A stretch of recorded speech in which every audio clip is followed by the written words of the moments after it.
Tesla's down today again, came right up to that $355 to $360 liquidity level and reject once again. And if you guys know, over the past week, we have been saying there's a very good chance the price is probably going to continue to squeeze, maybe even pull back and test the patience of retail traders and investors maybe one more time. But I still believe there's a very high chance the price will be up at about $400 within the next 45 to worst case 60 days. Now, this resistance level of 350 to 360 has been sitting here for a while, and this is called a liquidity zone.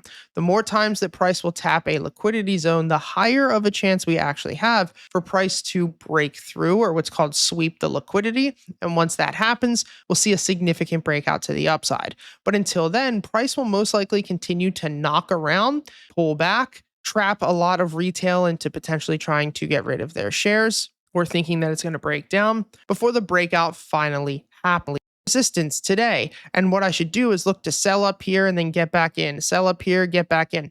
You can do that, but the fact of the matter is two things. Number one, we have no idea when this breakout is actually going to happen. And if it happens, it's not going to happen slowly. So if you try to time this resistance and get out of your shares to try to buy again, it's not inherently a bad idea, but I think that you run the risk of potentially just missing out on this parabolic move. A great example that I try to use is last year. Like, imagine if you were trying to time all of these breakouts and then you missed this parabolic breakout from $233 to $480, right? I will deal with a couple of months of either the stock sitting sideways or me giving back potential gains, as opposed to missing out on the parabolic breakout that we've all been waiting for.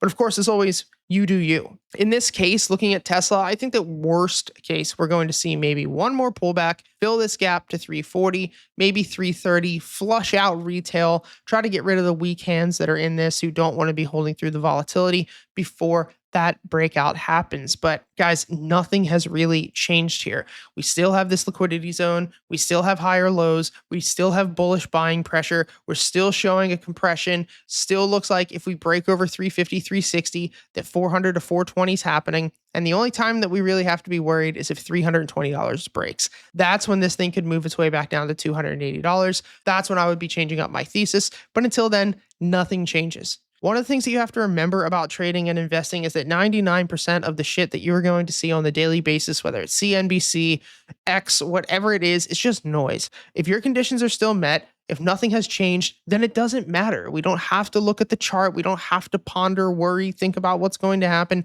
We just take our position, we hold on to it, and we continue to wait for our conditions to either no longer be met in a good way because the stock breaks out, then we take our profits, or for the conditions to no longer be met to the downside, we walk away, we take a loss. And if you want to know what those conditions are, our entire trading strategy is completely free down in the description. No credit card, no catch, no bullshit. You get access to all of our indicators completely for free, our exact entry and exit requirements, and we even teach you how to trade options responsibly. Link is in the description. I hope you all had a good day, and I'll see you tomorrow.